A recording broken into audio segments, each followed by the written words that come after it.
Hello guys! Ayan, welcome to my another vlog.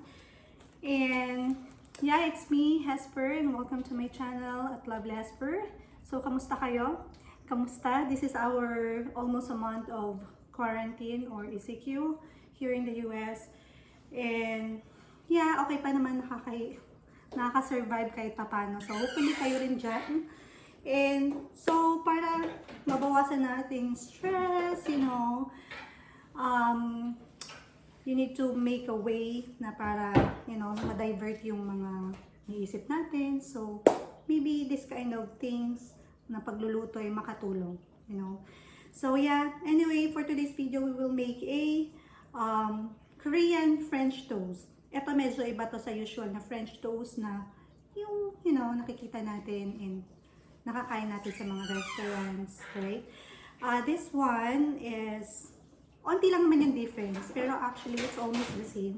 We should have these ingredients, just few ingredients to make this Korean French toast, okay? So, first thing, any bread, tasty bread, brioche, French bread, and then mozzarella, cheese, eggs, and then yung mga pampasarap natin like black peppercorn, granulated garlic powder, iodized salt. Tapos, syempre kailangan natin ng bowl to beaten up the eggs. Kailangan din natin ng knife and then chopping board. Kasi kakat natin yung ating bread into 4 pieces.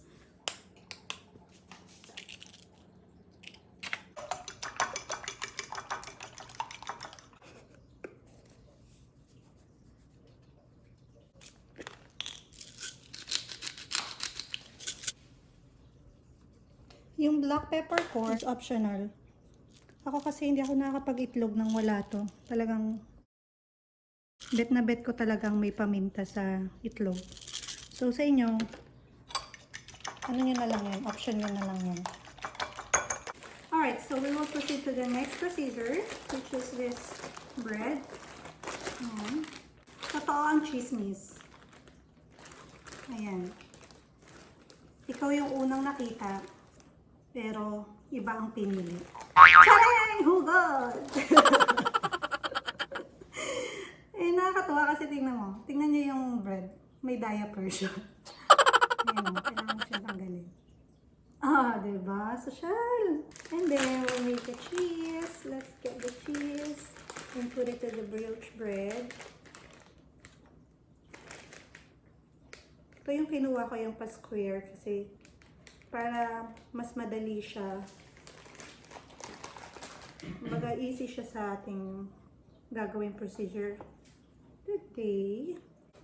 Then ikakat natin siya sa 4.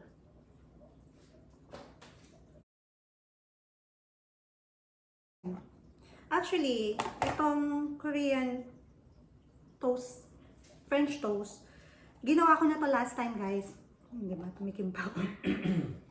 Gumawa na ako last time na ito, and then someone messaged me.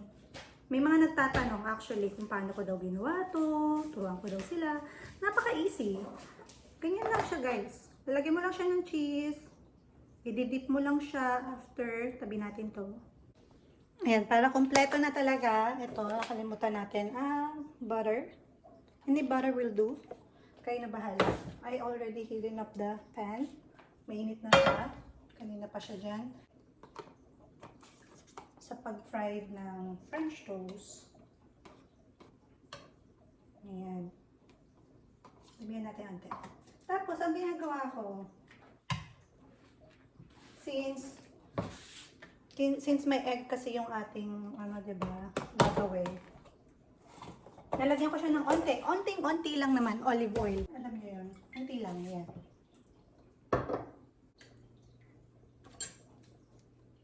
Yan. I-dip lang natin siya. Pag na-dip na siya, baliktarin nyo lang. Huwag nyo masyadong ibabad.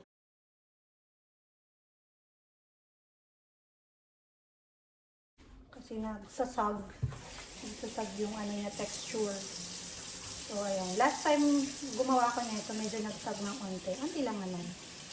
Pero actually, masarap naman yung kalabasan. Ayan siya.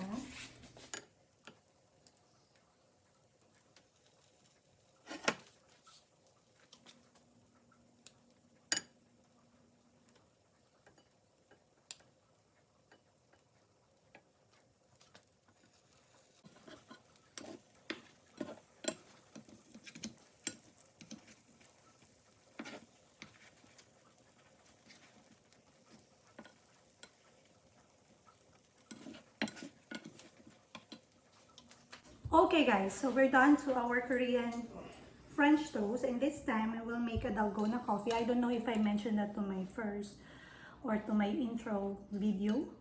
Ayan, but we will make a dalgona coffee again. But this time we will make sure that this is perfectly made. Right? So same thing, same ingredients, classic decaf or any instant coffee, yung ganito, granulated.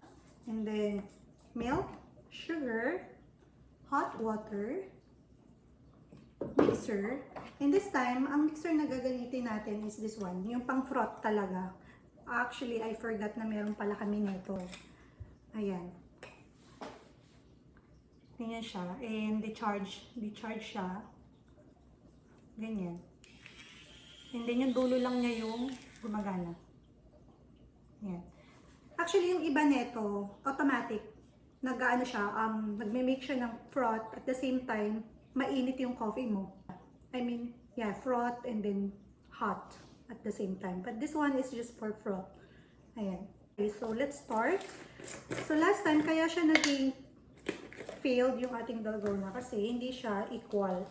So dapat everything is equal at the same time.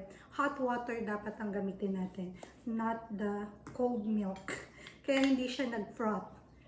You know what I mean? So it says there 2 is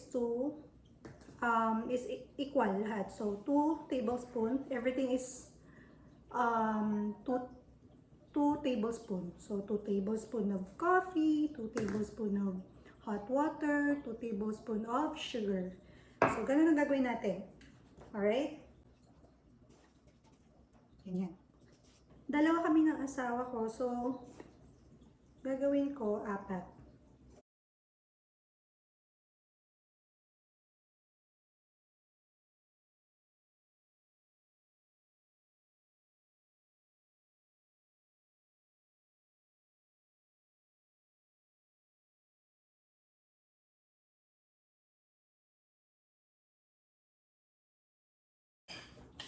Ayun na, nagpupurot na siya. Char, ang bilis. Actually, ayun siya, oh, nag-ano siya, medyo nag-thicken ng konti. Lumapot siya because of sugar. Ayan, so after that, now we can use the mixer or yung pangpurot natin.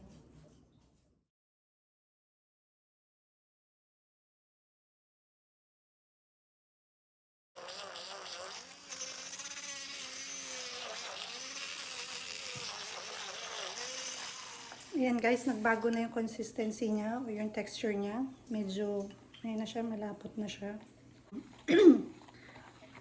For you to make a perfectly froth or coffee froth, should be like 1 minute. 1 minute or 2 minutes. Kailangan mo ng tiyaga dito, patience, ganyan. Hintayin mo lang. Hanggang makuha mo talaga yung consistency na gusto mo. Pero at least, di ba, nakikita mo na may changes. Unlike yung last time na ginawa ko, wala. Ang tagal kong nag-mix. Walang nangyayari. Guys, wala na akong magawa. Kailangan ko talaga gumamit ng mixer para mas mabilis yung pag-create ng parang icing na texture.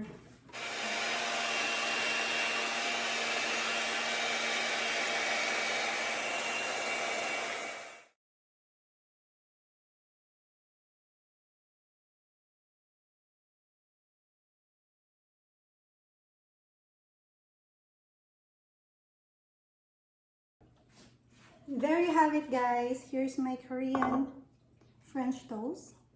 Nagluto na rin ako ng bacon. Nilagay ko sa gitna. And of course, we would need this maple syrup para bongga. Ayan. Kung wala maple syrup, that's fine. You can use maybe honey or sugar. Para rin siyang pancake, you know. Kung meron kayong sugar, powdered sugar, you can use that. And then, here's my DALGONA, perfectly made DALGONA coffee by yours truly. Tapos nilagyan ko siya ng Snickers. Ayan yung ibabaw niya. Kinrush ko yung Snickers na bar. Tapos nilagay ko sa ibabaw. Ayan, perfect, diba? Ayan. So, yes. Thank you so much for watching, guys. I hope you like it. Sana magustuhan nyo rin siya once na gumawa kayo. Basta sundin nyo lang yung step by step, and then yung ingredients, and then you can add some, like, for our Korean French toast, you can put maybe strawberries, kayo kung ano yung mga bagay na pwede nyo ilagay para to satisfy yourself, you know. Also, to your DALGONA coffee, you can put toffee nuts, you can put powder, chocolate powder, or anything that you want to put to make, you know, make it looks more yummy. Ayan. So, there you have it, guys. Thank you so much. And ingat kayo, stay at home, and take your vitamin C. Always pray. Sana matapos na tong itong ating pinagdadaanan ngayon, itong virus na to. Yeah, so, yeah. See you on my next video, guys. Thank you so much. Ingat kayo palagi dyan. Bye-bye! Okay, guys. So, let's try if magugustuhan ni Habi yung ating ginawa. Siya ang magpo-prove na okay ba or hindi. Meron tayong straw. Tinatabi ko yung mga ganito, yung mga take-away straw. Ayan. Ah! Hindi ko yung strawberries. Kumuha ko ng strawberries. Tapos, open.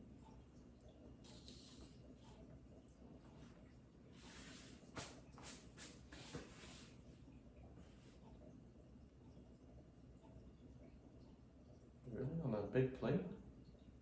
Wait. It's fine. Father, thank you for this food. Thank you for another day. Thank you for all your blessings. Please watch over us and watch over our families. Love you and sons and I pray. Amen. Amen. Okay, let's try it.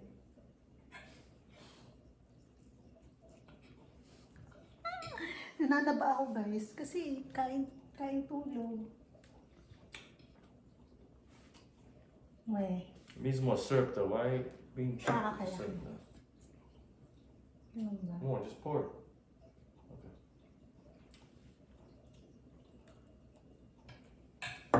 Yeah. How do you like it? It's bomb. It's bomb? So, yun. Sabi ni Habi, approve. Yeah? Habi's approve. How about this DALGONA? Look at the DALGONA, honey. It's perfectly What is this? made. DALGONA.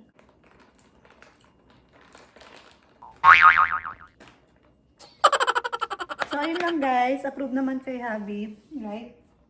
You like it? Overall? Yeah, it's good. Delicious. Especially this one. The Hindi ko pa coffee's good natikman. once you mix it. Try ko muna yung akin. Try ko to. Hindi ko pa natitikman.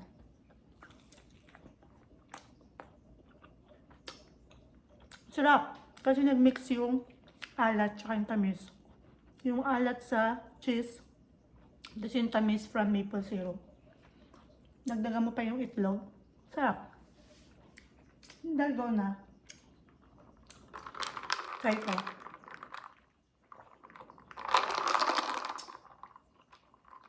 Okay naman.